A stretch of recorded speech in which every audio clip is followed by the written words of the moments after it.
آپ کو رمضان میں کیا کام کرنے چاہیے اور رمضان کو کیسے قیمتی بنانا چاہیے؟ تو آؤ شہزادیوں، جانتے ہیں کچھ خوبصورت باتیں تاکہ ہم اس سعادت سے فائدہ اٹھا سکیں۔ تو پہلا کام، قرآن کریم کو خصوصاً رمضان اور پھر اپنی تمام زندگی کا حصہ بنا لیں، اور یاد رکھیں کہ رمضان اور قرآن کی بڑی گہری نسبت ہے، اور وہ یہ ہے کہ قرآن رمضان میں ہی نازل کیا گیا۔ اگر آپ ماضی میں خود کو قرآن کے ساتھ نہیں جوڑ سکے تو کوئی بات نہیں، مگر اس بار خود کو جوڑ لیجئے، خود کو بدل لیجئے۔ اس وقت ہر انسان پریشانیوں، مصیبتوں اور تکلیفوں سے لڑ رہا ہے، مگر ہمیں یہ معلوم ہی نہیں ہے کہ ہماری تمام پریشانیوں کا حل اور الجھنوں کا جواب قرآن پاک میں ہے۔ لیکن یہ کام صرف اس وقت ہو سکتا ہے جب آپ دوسرے کاموں کی طرح قرآن پاک کو بھی اپنی زندگی کا لازمی جزو بنا لیں۔ دوسرا کام، آپ یقیناً ہر ماہ رمضان میں روزے رکھتے ہوں گے، لیکن اس رمضان میں اپنے اندر روزوں کے مقصد کو اجاگر کیجیے۔ آپ جانتے ہیں کہ روزے کا کیا مقصد ہے؟ روزے کا سب سے بڑا مقصد اور اہم مقصد ہے صبر، کہ آپ اپنے اندر صبر پیدا کر سکیں، اور ان چیزوں سے صرف رمضان میں ہی نہیں بلکہ پورا سال دور رہ سکیں جن سے اللہ تعالیٰ نے منع کیا ہے۔ آپ محسوس کریں گے کہ ہم رمضان میں غصہ، جھوٹ، دغا بازی اور دھوکے سے بچتے رہتے ہیں۔ تو اگر ہم رمضان میں بچ سکتے ہیں تو پھر ساری زندگی بھی بچ سکتے ہیں، بس ہمیں اپنے اندر روزے کے مقصد کو ہمیشہ زندہ رکھنا ہے۔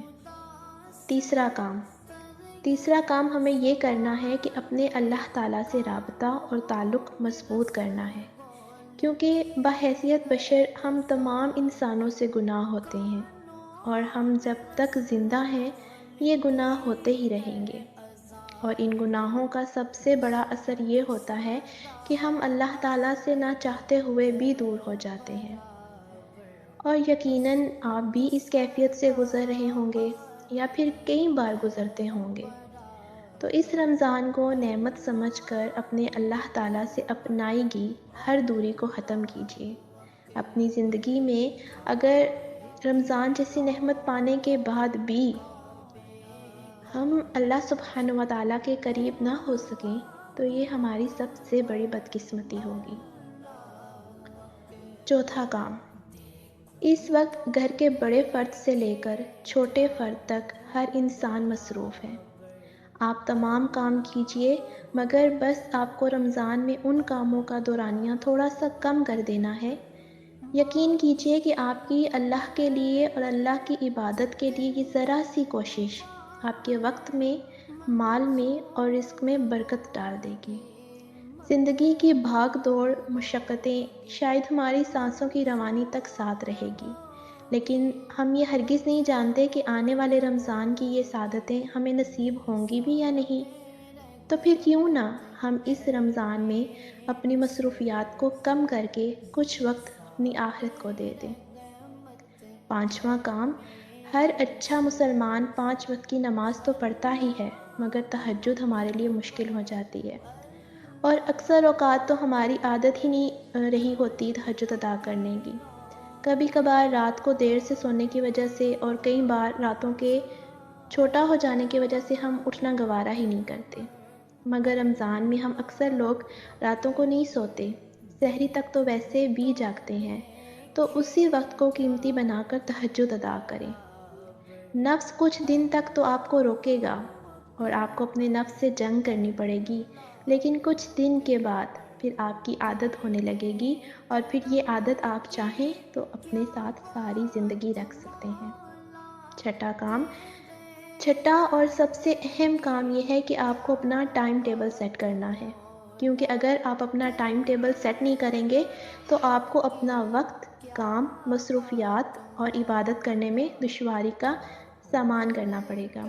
لیکن جب آپ اپنی ایک روٹین بنا کر خود کو اس کا پابند کر لیں گے نا، تو آپ کے تمام کام جو ہیں وہ ایک ترتیب کے مطابق ہی چلیں گے، اور آپ کو کسی مشکل کا سامنا نہیں کرنا پڑے گا۔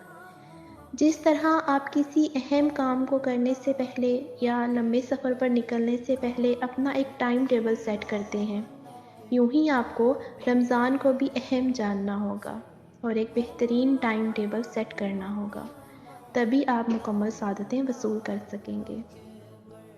یاد رکھیں کہ اللہ سبحانہ و تعالی ہماری تمام تر کوششوں سے واقف ہیں اور اپنی طرف بڑھتا ہوا ہمارا ہر قدم دیکھ رہے ہیں، اور اسی کے بقدر ہمیں عطا کیا جاتا ہے، نوازا جاتا ہے۔ تو آپ اس سعادت کو حاصل کرنے کے لیے جتنی تقویٰ اور کوشش کریں گے، اللہ سبحانہ و تعالیٰ اسی کے بقدر آپ کو عطا کریں گے۔ لیکن کوشش تو کرنی ہوگی نا، قدم تو بڑھانا ہوگا، اپنے خالق حقیقی کو یہ تو دکھانا پڑے گا کہ ہم اس کی رحمت اور اس کے ساتھ کے بنا کتنے ادھورے ہیں۔ جزاک اللہ خیر۔